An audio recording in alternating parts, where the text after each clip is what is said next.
Allez, Erev Tov. Donc ce soir, on va raccourcir un peu la paracha pour avoir le temps de parler de Purim aussi comme il faut, comme c'est après-demain, Bezrat Hashem, qu'on soit bien prêt pour au maximum. Et on va parler quand même des sujets principaux de la paracha. Donc déjà, Kitissa, donc c'est la paracha de la semaine. Kitissa, ça veut dire lorsque tu vas compter, lorsque tu vas dénombrer. Donc c'est une paracha. On commence avec le dénombrement du clan Israël. Plusieurs fois, on va voir dans la Torah que Kadosh Baruch Hu, il veut absolument qu'on compte et qu'on compte et qu'on compte le clan Israël. Et c'est bien détaillé à chaque fois. On dit du nombre dans telle tribu, il y a tant, dans telle tribu, il y a tant, etc. Tout le monde pose la question, pourquoi avoir besoin de tellement compter le clan Israël? À part ça, on voit que le clan Israël, on ne le compte pas de manière normale. Un, 2, 3, 5, non. On va faire le Machatzit Shekel. C'est intéressant parce que cette année, c'est pas toujours comme ça. Kitissa, ça tombe la même semaine que le Machatzit Shekel. Donc on voit cette concordance. Et c'est-à-dire, qu'est-ce qui va se passer? On va demander à chaque juif, on va demander à chaque juif de donner la moitié d'un shekel. À la fin, on va compter et on saura combien il y a de juifs. Alors, pas un shekel, ça aurait été plus simple si on demande un shekel entier. Pourquoi la moitié d'un shekel? Ça, tout le monde sait très bien parce que chacun, il doit se concerner, doit se sentir comme faire partie de la moitié de la pièce. Donc, chacun, on sait qu'on a besoin des autres pour arriver à quelque chose. On ne peut pas y arriver tout seul. Ça, c'est l'état d'esprit du peuple juif. Et donc, au lieu de compter comme on fait un recensement dans n'importe quel pays, là, on va recenser avec des pièces. Pourquoi avoir besoin de recenser avec des pièces? Alors, sur ça, euh, on a plus tard dans l'histoire une réponse qui va arriver. C'est avec David Ameller. Au moment de David Ameller dans l'histoire, il va devoir mener une guerre. Et pour mener cette guerre, le Yetzer Hara va le tenter et lui donner l'envie de compter le clan d'Israël et de compter les guerriers. Il va compter les guerriers, il va arriver à 70 000 guerriers. Et pendant cette guerre, ils vont avoir juste avant la guerre, il va y avoir une grande maladie qui va atteindre tout le monde. Et à Baruch Hu, lui, c'est parce que tu les as comptés qu'il y a eu cette maladie. De là, pour réparer ce qu'il a fait, David Ameller, il a institué de faire 100 brachot par jour. Vous avez déjà dû entendre ça, que c'est important de faire chaque jour 100 brachot. Pourquoi? Eh bien justement pour ça, parce que David Ameller, lorsqu'il a voulu contrecarrer, on va dire, le mal qu'il a lui-même mis sur le clan d'Israël en les comptant, eh bien il leur a demandé à chacun de faire 100 brachot, et comme ça a pu annuler le mauvais décret. Donc on voit quelque chose d'intéressant, c'est que le fait de compter pose problème. Pourquoi le fait de compter pose problème? Alors c'est pour ça qu'on a demandé le Machatzit Shekel, c'est pour ne pas avoir à dénombrer les gens. Aujourd'hui encore, quand on compte un minyan, on dit qu'il ne faut pas dire un, 2, 3, non. Il faut dire quoi? Donc, Oshia et Amecha. On utilise le pasouk, Oshia et Amecha, Uvechenacha Uremenasem, Adaolam, il y a 10 mots, et comme ça on compte les gens sans leur donner un nombre. C'est important aussi, si des fois vous voyagez dans un car ou quoi, il y a quelqu'un qui compte, il ne faut pas qu'il vous compte, c'est pas bien. Compter les choses, ça amène une mauvaise chose dessus. Comment? Oui. Oshiata Mecha, 5 fois, ça fait 50. C'est pas un problème. Mais on trouve des solutions, on peut. Mais compter comme ça, il faut pas. Il faut pas. La Gemara nous dit une chose très intéressante dans Baba Batra.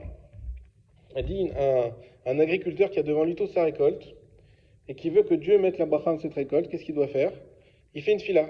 Il fait une fila, Yiratson, que je vous tu mettes la bracha dans ma récolte, etc.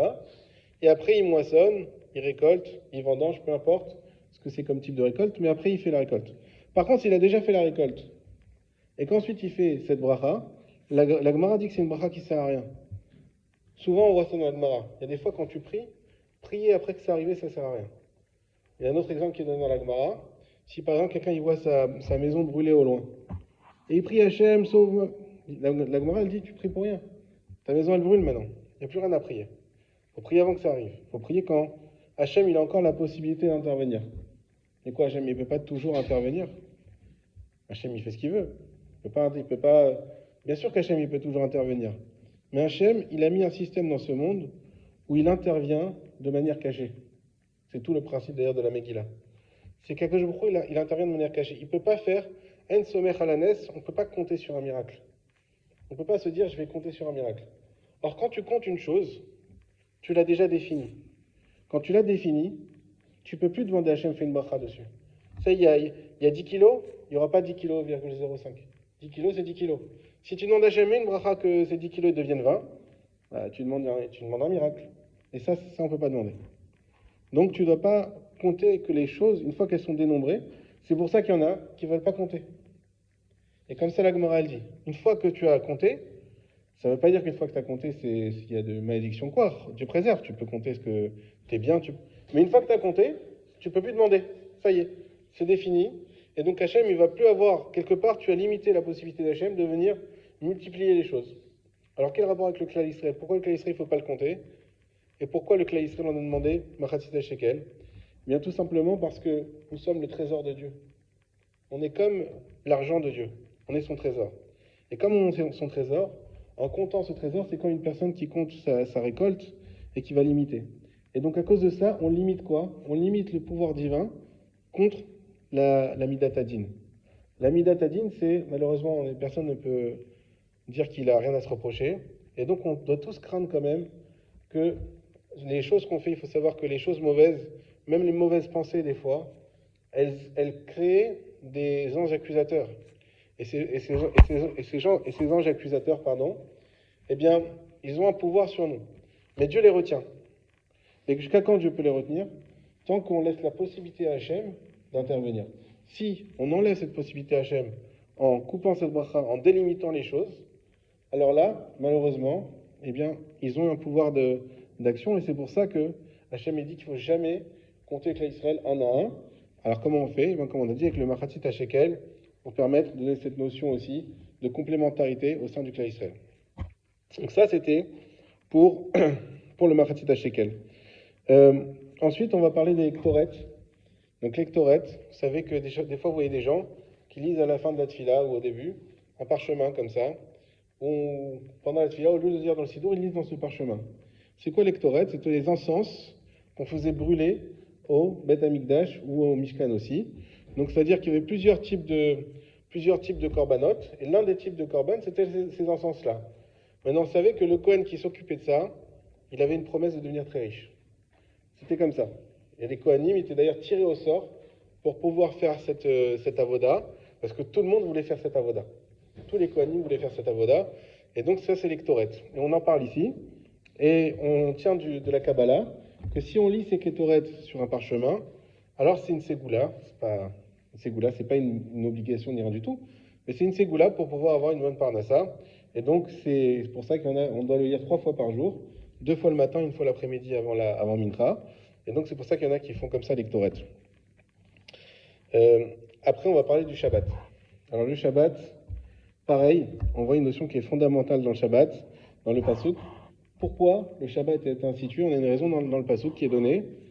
C'est pour que nous reconnaissions que Dieu est notre Dieu et que lui nous reconnaisse en tant que son peuple. Ce qu'on appelle Hot Hil et Olmead, comme on le dit dans le Kiddush, c'est un signe à jamais. En quoi le Shabbat est un signe à jamais?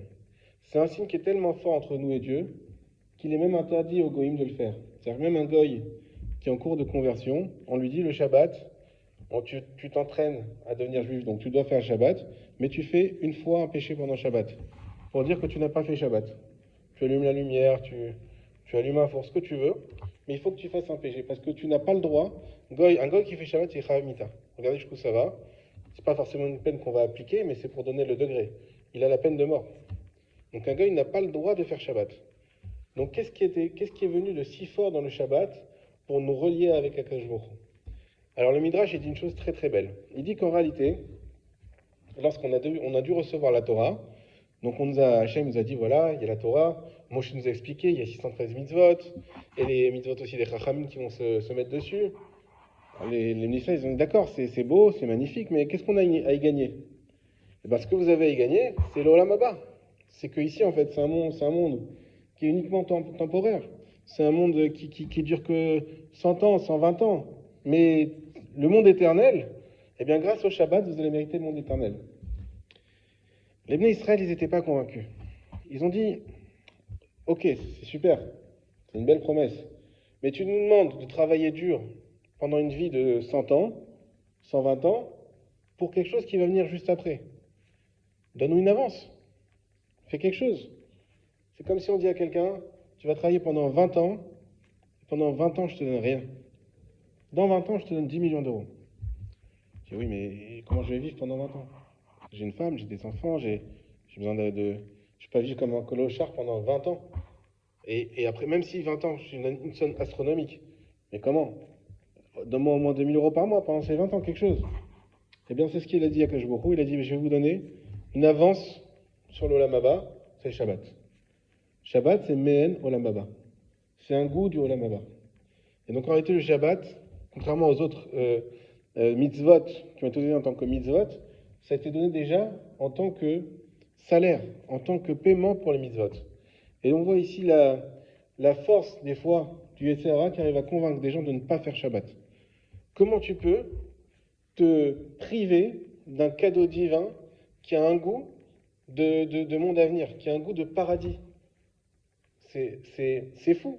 Eh bien oui, parce que Yetzer Hara, il va jusque-là. Mais en réalité, le Shabbat, celui qui s'en prive, comme les autres mitzvot également, mais surtout dans le Shabbat, en réalité, il se prive lui-même de quelque chose d'incroyable.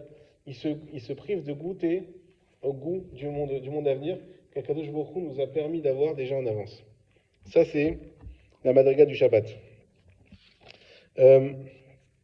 Ensuite, évidemment, on ne peut pas parler de Kitissa sans parler du Vaudor. Donc, vous savez tous ce qui s'est passé. Moshe est monté pendant 40 jours, et aux dernières heures avant de descendre, le Rashi nous ramène ce midrash que le Satan a fait venir une ombre qui a fait comme beaucoup de nuages qui ont fait qu'on avait l'impression que c'était le soir. Donc là, Israël s'est dit, mais c'est déjà la nuit, il ne revient pas. Donc Moshe est mort. Parce que, on dit quand même 40 jours, 40 nuits sans manger, sans dormir, enfin, en tout cas sans manger et sans boire, parce qu'il était dans une montagne déserte. Alors on veut bien croire qu'il avait caché, mais si on arrive tous les jours, au fur et à mesure du temps que les jours passent, on se dit, il ne va jamais revenir. Et quand la limite arrive et qu'il n'est toujours pas là, on se dit, en fait, il est peut-être mort depuis longtemps. Et donc, tout d'un coup, ils ont été pris de panique. Et dans la panique, il y a écrit Saru Maher Minaderer. Saru Maher Minaderer, ils se sont écartés rapidement du chemin. Et tout le monde pose la question. Et bon, pour ceux qui vous le savez tous, mais et ils ont fait donc le veau d'or, c'est-à-dire une idolâtrie, un veau en or. Ils se sont prosternés. Ils ont dit El Eloke Israël, voici les dieux Israël qui vous sont sortis d'Égypte. Et donc ils ont dit que c'est le veau d'or qui les a sortis d'Égypte. Aaron, il a voulu bloquer les choses. Qu'est-ce qu'il leur a dit? Il leur a dit allez chercher les bijoux de vos femmes, afin qu'on puisse avoir de l'or pour faire le veau d'or. Il s'est dit les femmes n'ont jamais donné leurs bijoux, sachant qu'ils vont être brûlés. Et les femmes ont donné très rapidement. Ça n'a pas permis de les retenir. Effectivement, on avait déjà raconté comment le veau était arrivé par miracle, avec le papier qui était à l'échor, où il était écrit Monte Taureau, ce papier qui avait été utilisé pour récupérer les ossements de Yosef, qui avait été jeté par Moshe Rabbeinu, où il y avait le nom divin dessus. Il a jeté dans le Nil afin que les ossements de Yosef se montent, parce que Shor, c'est Yosef qui était appelé Taureau. Et ça a permis de récupérer les ossements de Yosef comme promis, où Yosef il avait dit à ses frères, quand vous sortirez d'Égypte, prenez avec vous mes ossements. Et voilà. Et ils ont jeté ce même papier d'Atam et Aviram, et à l'échor, et du coup un taureau est arrivé, donc c'est pour ça qu'on a eu un veau d'or. Et bien tout le monde pose la question, comment ce peuple, rappelez-vous, on l'a dit le cours dernier, qui était arrivé à la Madriga au niveau de Adam Arishon. Ils étaient arrivés à un niveau, on avait dit, Adam Arishon avant la faute. En disant Naasev Nishma, on avait expliqué qu'ils s'étaient mis déjà, ils avaient extirpé tout le Yetzer Hara qu'il y avait en eux, ils étaient redevenus éternels. Ce peuple qui a traversé la mer Rouge, et en traversant la mer, ils avaient, comme on l'avait expliqué, même la personne la moins connaissante en Torah a réussi à avoir une vision prophétique immense. Comment il peut avoir une vision prophétique telle que ça? Comment il peut arriver à un tel niveau et faire la Avodah Zarah? C'est antinomique. D'un coup, comme ça, qu'est-ce qui s'est passé? Surtout que Sarou Maher Minaderer, ça n'a pas été par étapes. On sait qu'habituellement, Yetzer Hara nous attrape par étapes. C'est-à-dire que Yetzer Hara, il n'y a pas quelqu'un que ça fait 20 ans qu'il fait Shabbat, il va lui dire tiens, je te tente avec une cigarette. Ça fait 20 ans que je fais Shabbat, peut-être s'il fait Shabbat depuis qu'il est né, même s'il est fumeur, ça ne va pas le tenter. Pas une seconde, il va y penser, parce que C'est inscrit dans ses gènes, c'est pas quelque chose qu'il fera. Alors, petit à petit, le Yetzirah, il dit, vas-y, va là, puis là-bas, il y a peut-être des fumeurs. Bon, voilà, le Yetzirah, il a ces techniques de, petit à petit, un petit pas après l'autre, nous faire tomber. Mais jamais d'un coup comme ça. Comment il a pu faire non seulement fauter d'un coup, mais tout un peuple?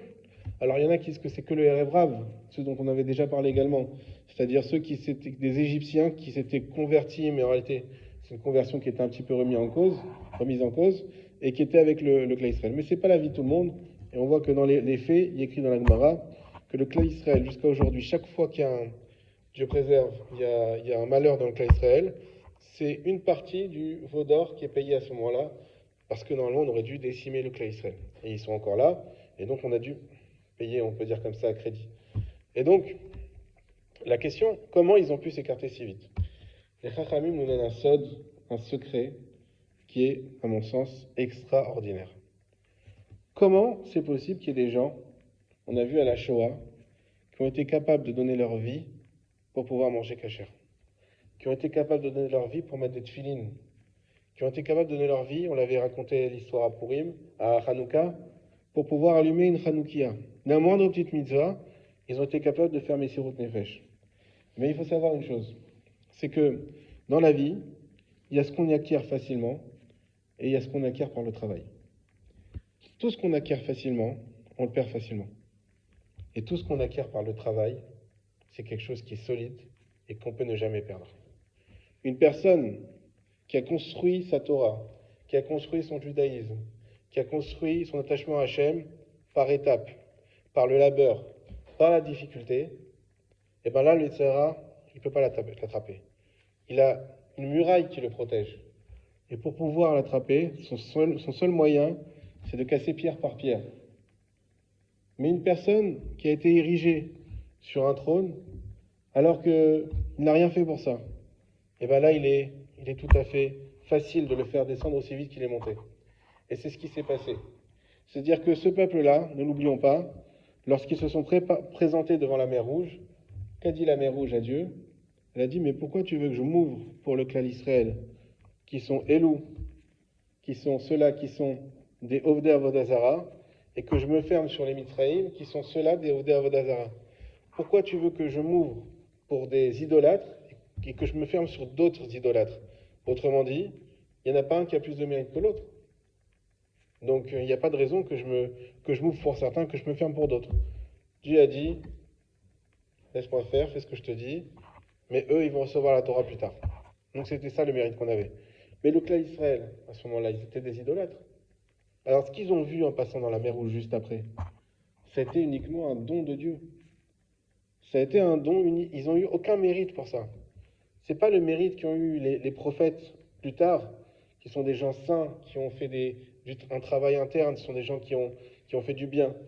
C'est juste qu'ils étaient là, ils ont dû mériter, parce que c'était le moment de recevoir la Torah, que c'était le moment de sortir d'Égypte, comme on l'a expliqué plusieurs fois, qu'ils étaient arrivés à un degré d'impureté extrêmement grand, et que s'il restait encore un petit peu plus, c'est fini. Ils étaient irrécupérables. Alors Dieu avait promis à Abraham, Israël et Jacob de les sauver. Donc il a fait sa promesse. Mais est-ce qu'ils le méritaient? Pas vraiment.